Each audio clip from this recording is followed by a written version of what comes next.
बच्चों, आज हम सीट नंबर 7 के साथ उपस्थित हैं। चलिए बिना किसी देरी के हम सेंटेंस की शुरुआत करते हैं और उसके एक्सप्लेनेशन को बताते हैं आपको हम। देखिए, पहला सेंटेंस है this is the best of the two books. अब इस सेंटेंस के सी भाग में ऑफ द टू का प्रयोग हुआ है और ऑफ द टू के पहले हमेशा जो है कंपैरेटिव डिग्री का प्रयोग होता है, ना कि सुपरलेटिव डिग्री का प्रयोग। अर्थात सेंटेंस के सी भाग में द बेस्ट के स्थान पर द बेटर का प्रयोग होता है। चलिए नेक्स्ट देखिए, he is rich enough for buying A car. Rich enough के बाद हमेशा जो है इन्फिनेटिव का प्रयोग होगा, इसलिए सी भाग में फॉर बाइंग के स्थान पर जो है टू बाई का प्रयोग होगा, क्योंकि खरीदना भाव आना है इसमें से। चलिए थर्ड नंबर पे, he the teacher promised to the boys a holiday. Promised एक ट्रांजिटिव वर्ब है और ट्रांजिटिव वर्ब हमेशा सीधे सीधे ऑब्जेक्ट को लेती है, अर्थात सेंटेंस के बी भाग में टू का प्रयोग नहीं होगा। चलिए फोर्थ नंबर क्वेश्चन की तरफ बढ़ते हैं। The secretary finds it difficult to cope up with her manager's hectic schedule। hectic means होता है व्यस्ततम कार्यक्रम शेड्यूल के साथ में, ठीक है। cope up with का मीन्स होता है किसी व्यक्ति के साथ किसी भी व्यक्ति के साथ सामंजस्य बिठाना, और यहाँ पर जबकि मैनेजर की जो है शेड्यूल के साथ सामंजस्य बिठाने की बात है, इसलिए टू कूप अप होगा, ना कि विद, अर्थात सेंटेंस के बी भाग में गलती है।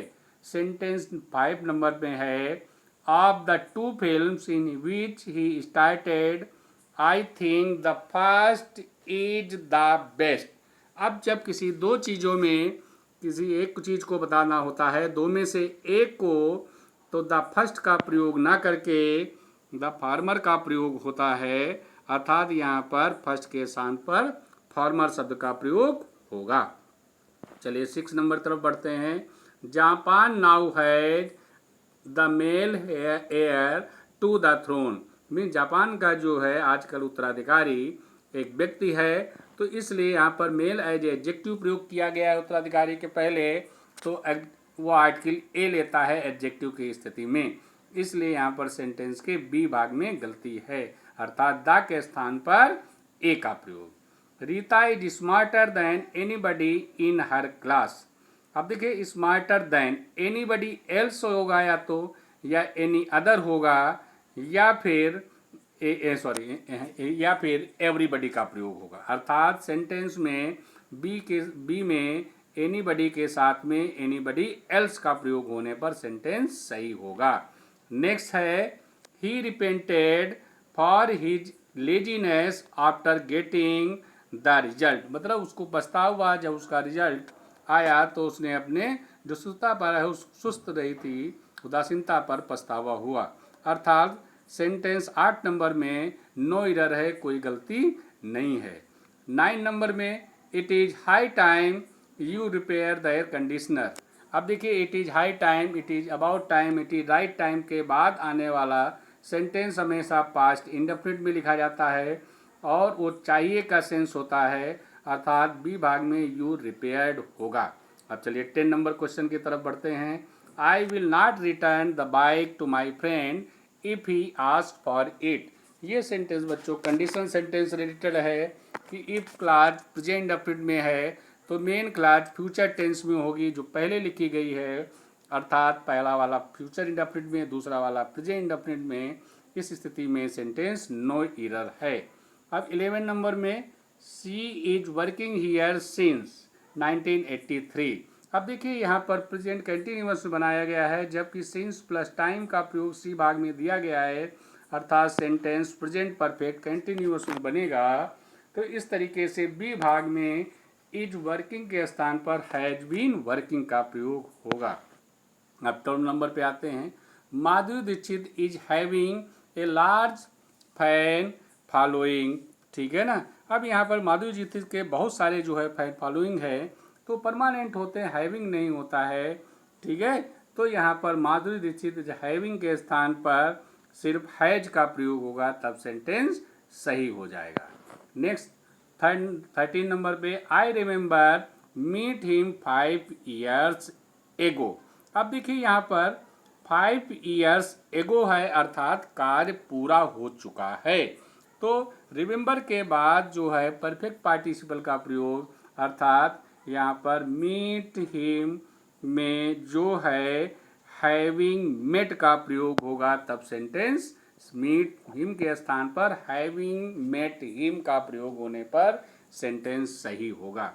अब देखिए 14 नंबर क्वेश्चन की तरफ बढ़ते हैं। He asked that how long you would be absent.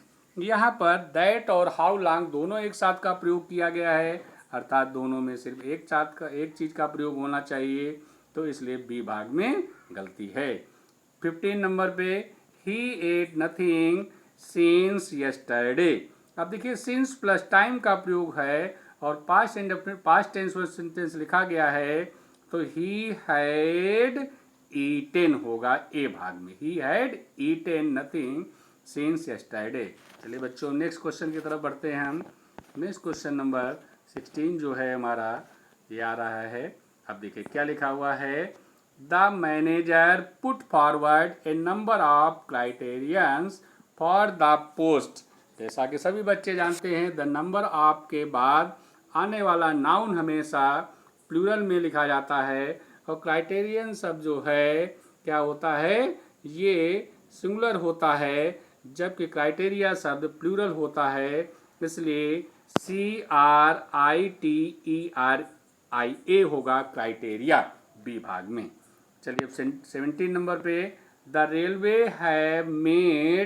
Railway have made crossing the tracks आप punished offence.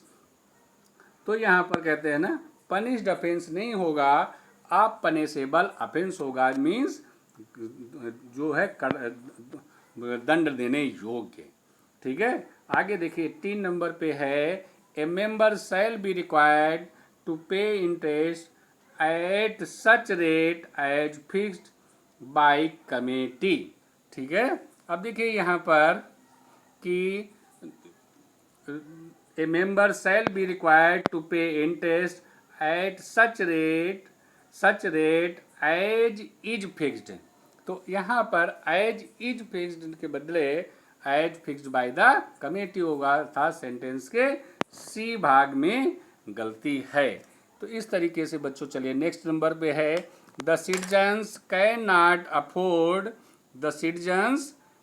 Not afford to take the law out of their hands. तो यहाँ पर आउट ऑफ देयर हैंड्स नहीं होता है, out of के स्थान पर इन देयर हैंड्स कहते हैं अपने हाथों में लेना। आगे है 20 नंबर पे, तो यथार्थ सेंटेंस का सी भाग गलत है 19 नंबर में।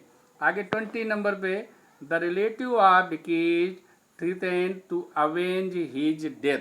अवेंज का प्रयोग अपने बदला लेने के लिए होता है, खुद का बदला, जबकि रिलेटिव है तो इसलिए एवेंज के बदले रिवेंज का प्रयोग होगा, तब जाके सेंटेंस सही होगा। अब देखिए 21 पे क्या है, unless you will study hard you can not pass. Unless वाला जो सेंटेंस है वो कंडीशनल सेंटेंस के अंतर्गत आता है और ये इफ क्लॉज कहलाता है, और इफ क्लॉज में अनलेस के बाद कभी भी मॉडल्स का प्रयोग नहीं होता है, अर्थात सेंटेंस के बी भाग में विल के स्थान पर विल का प्रयोग नहीं होगा और यू स्टडी हार्ड होगा, तब सेंटेंस सही होगा। अब 22 नंबर पे, he thinks himself as a great scholar. ठीक है, तो यहाँ पर एज ए ग्रेट स्कॉलर नहीं होगा, he thinks himself a great scholar, तो सेंटेंस सही होगा। आगे 23 नंबर पे है, on last Sunday I met my friend accidentally. Accident होता है दुर्घटना, जबकि यहाँ पर भाग्यवश या संयोगवश, तो यहाँ पर इंसिडेंटली होगा सेंटेंस के सी भाग में। तो यहाँ पर जो स्पेलिंग है INCIDENTALLY का प्रयोग होगा। अब चलिए 24 नंबर क्वेश्चन की तरफ बढ़ते हैं। The principal and the staff are waiting for the chief guest. अब देखिए यहाँ पर बच्चों थोड़ा सा स्पेलिंग मिस्टेक में है, प्रिंसिपल की स्पेलिंग भी गलत हो गई है, इसलिए बच्चों ध्यान रखना, सही कर लेना उसको। एंड इसके CHIEF चीफ गेस्ट की भी स्पेलिंग गलत हो गई है, इसलिए बच्चों उसको भी सही कर लेना, CHIEF होता है ना। और प्रिंसिपल में भी, प्रिंसिपल में PRINCEPAL होता है, इसलिए उसको भी सही कर लेना। तो इसलिए यहाँ पर जो गलती है सेंटेंस में, अवेट के साथ कभी भी फॉर का प्रयोग नहीं होता है, वेट के साथ फॉर का प्रयोग होता है, अर्थात सेंटेंस के बी भाग में गलती है। अब देखिए 25 number, I like the poetries.